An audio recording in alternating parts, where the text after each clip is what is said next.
Hyundai poolt turule toodud Ioniq mudel, mis oma lahenduste poolest on juba väga palju maailma erinevate ekspertide arvamustest kiita saanud, on nüüd arenguteel astunud järgmised sammud edasi.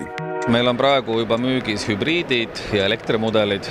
Elektrimudeliga on küll probleem see, et tehas suudab toota neid 8000 tükki kuus ja peale lansseerimist võime öelda, et nõudlus on umbes 3 korda suurem.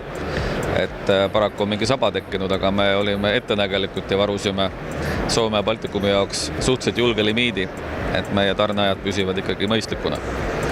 Aga see, miks Ioniq on ainulaadne, me oleme ainus tootja, kellel on välja pakkuda 3 erinevat mudelit samas keres.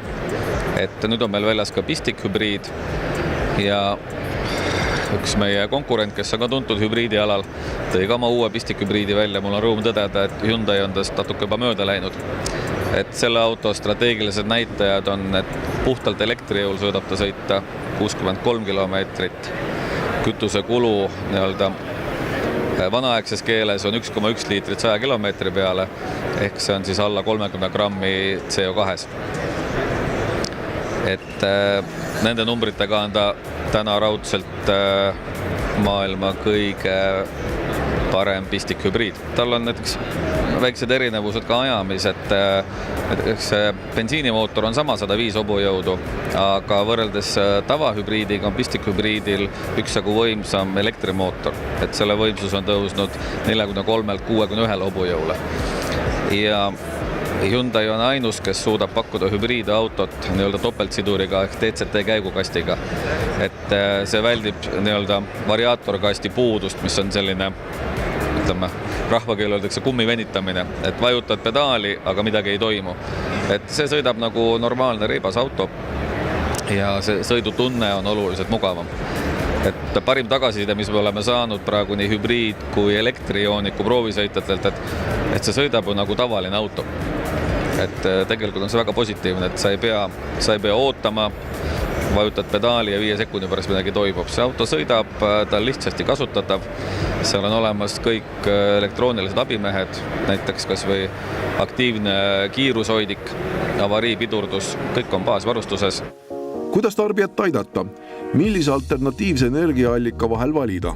Meil oli spetsiaalne müügikoolitus Ioniqule ja selleks oli pühendatud terve pikk osa, et kuidas siis tänane müügimees peaks nõustama tarbijat selle valimisel, aga hästi jämedalt võib öelda nii, et kui sa elad sellises kortermajas, kus ei ole mingit infrastruktuuri ümber ja sinu töökoha juures pole ka laadimisvõimalusi, siis sulle on see tavahübriid, et sa saad sõita ka osalt elektriga, aga see elekter tekib alati pidurdamisel, laadimisel. Kui sa elad või töötad sellises kohas, et sul on võimalik ka laadida seda autot juhtmest, siis sulle sobiks paremini plug-in või sobib puhas elektriauto. Ja teisipidi või minna, kui näiteks peres on 2 autot, siis puhas elektriauto sobib ideaalselt linnasõiduks. Küll võib öelda, et Ioniqu elektriauto sõidab ilma laadimata. Suvel sõidab ka Tallinnast Elvasse ära, talvel sõidab Tallinn-Tartu rahulikult ära. Et seniste elektriautodega oli väljakutse isegi Tallinnast Pärnusse jõuda. Et Ioniqu elektriauto vajab ka oluliselt vähem laadimist kui tema täna turul olevad konkurendid. Aga kõige universaalsem saab olema nüüd see plug-in, et 63 kilomeetrit päevas, see katab praktiliselt enamiku eestlaste päevase sõidunormi, kui me ei räägi just nendest, kes sõidavad iga päev linnast linna. Ja sa saad sõita puhtalt elektriga ja sul ei ole vaja perest teist autot selleks, et sõita maale vanaema juurde. Lihtsalt kui oled linnast piisavalt välja sõitnud ja mingi aku tühjaks saab, siis läheb käima see bensiinimootor.